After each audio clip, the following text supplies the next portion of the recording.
Hi, everyone. I'm Yazad Dalal, Chief Growth Officer here at Joveo, and welcome to Recruiting Realities, where we bring to you the latest developments and insights in recruitment.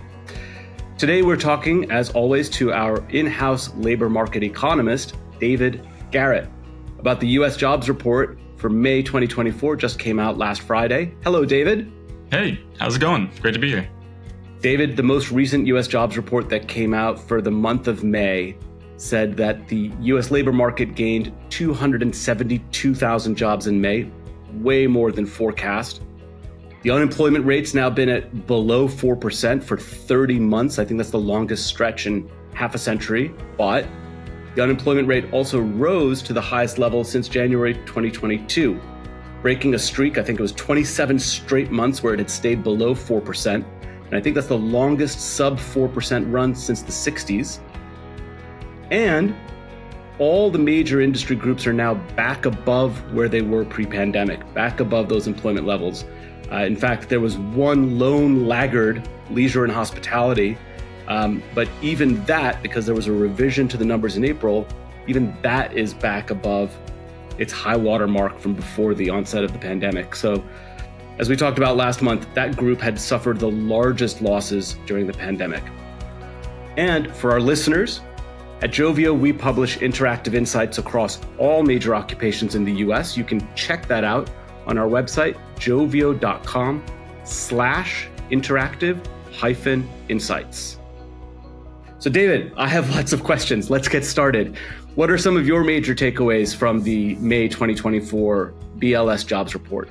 Yeah, it was kind of as Bill Adams, to give credit for the statement, he's a chief economist at a commercial bank. He mentioned it was basically a Rorschach test for economists, which, you know, you look at the ink blots, you kind of see what you want to see in some ways. As you mentioned, you know, unemployment increased to about 4% in May of 2024, which is the highest it's been in, I think, the past 2 years, roughly. And it was mainly driven by people unable to find work after returning to the labor force, which kind of continues the trend we discussed last month, where companies are generally keeping employees and employees are not leaving as often. So for those who really want to see an optimistic picture of the economy, the consistent job growth, the large growth in payroll is a sign of strength. But on the other hand, you know, those focusing more on the negative will talk about this increase in the unemployment rate to 4%, as well as the rise in part-time employment and dip in temporary employment services or temporary employment workers, which often are very broad signals of job market weakness. Yeah, and I think, by the way, you know, past is prologue or history is the best teacher. I remember 25, 30 years ago when I was working at monster.com, 4% was considered like an amazing bellwether for the economy. So for people to complain that it's now spiked to 4% sounds a little funny if you know a little bit of what it's been like the last 30 to 50 years. David, the largest job growth overall in this report was in healthcare. It's a crazy 68,000 jobs added. I think the next closest was 43,000 jobs, which were added in government and public sector. But from your perspective, what's driving that healthcare growth? Yeah, I mean, healthcare has consistently been huge, right? It's, you know, I think it's like, what was it, 13K new jobs in doctors' offices, 20K in home and healthcare services or home healthcare services. Hospitals added something around 15,000 new jobs, and nursing residential care facilities was over 10,000. So, you know, just consistently all around massive gains in the healthcare sector. And it's kind of been the backbone of a lot of hiring for the past 2.5 years, roughly of like 18 to 19% of the jobs added have been healthcare. And it's consistently just the aging population continuing to drive demand for care, rising insurance coverage, the Affordable Care Act, giving more people access to healthcare.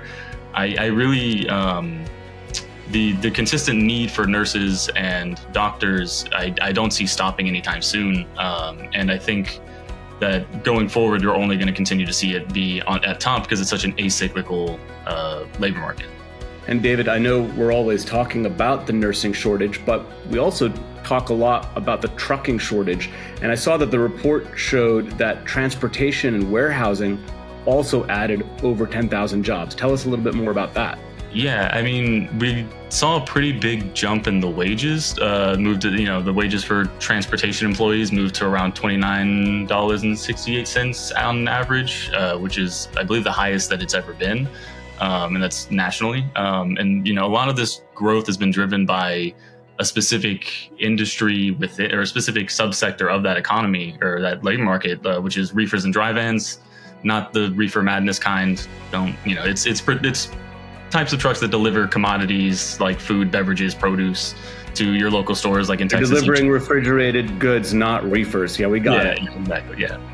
And so, now that we're moving into summer, demand for drivers to deliver harvested produce, because it's such a quick turnaround time throughout the country, particularly in the South, is ramping up. And so more and more drivers are needed, resulting in shippers needing to pay increased rates to secure enough drivers to meet their needs, Excellent. Well, David, I want to thank you very much, and to thank all of our listeners out there. Be sure to check us out at joveo.com, and we'll see you next time.